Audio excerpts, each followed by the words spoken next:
সন্ধ্যার টিফিনের জন্য ঘুগনি বানাচ্ছিলাম। দেখেই বড়মশাই বলে দিল, তোমার হাতে কবে থেকে মোগলাই পরোটা খাইনি। বললাম ঠিক আছে, আমিও তোমার কথা সুর শুনে বুঝে নিয়েছি তোমাকে মোগলাই পরোটা খেতে ইচ্ছা করছে, কিন্তু সেই মোগলাই পরোটাটা করতে গেলে সন্ধ্যার সময় হবে না, তবে রাত্রে খাবারের জন্য মোগলাই পরোটা বানিয়ে নেবো। এখন তো একটু ঘুগনি দিয়ে মুড়ি খেয়ে নাও। বলে ঠিক আছে।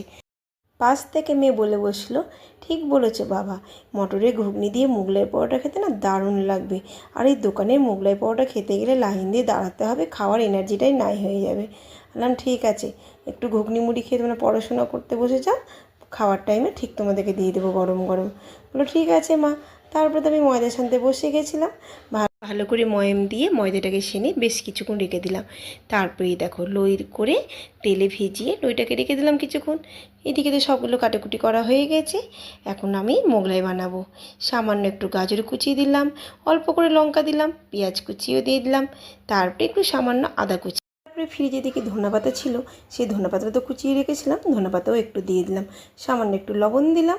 আর এই দেখো এখন ডিমটা ফাটিয়ে দেবো। এ বাবা দেখো, দুটো ডিমের কুসুম দেখে তো খুব মজা লাগছিলো, কারণ দুটো ডিমের কুসুম দেখলে আমার খুব ভালোই লাগে। ডিমটা একটু বড়ো সাইজের ছিল। চাট মশলা দিয়ে কাশ্মীর লঙ্কার গুঁড়ো দিয়ে ভালো করে একটু ফ্যাট করে নিলাম। চাকতা বেলনার থেকে মার্বেলের এই প্লেটটার উপরে না বেলতে বেশ ভালোই হয়, তাই জন্য একটু ভালো করে মুছে তেল মাখিয়ে নিয়েছি।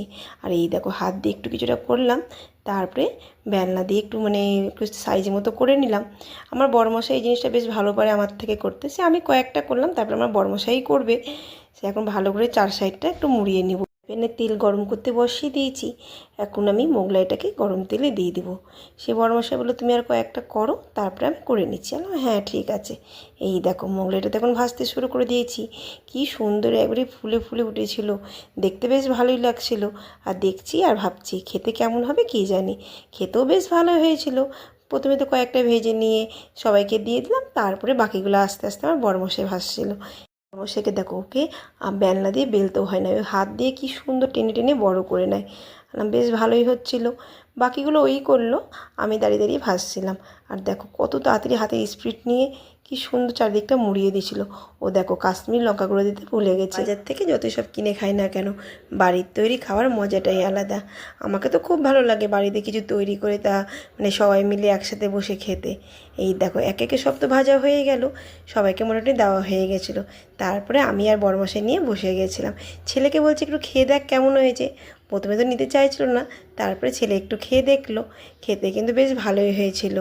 মেয়ে বলছে মা আরেকদিন করবো। আমরা হ্যাঁ আরেকদিন করবো, মানিরা যেদিন আসবে সেদিন।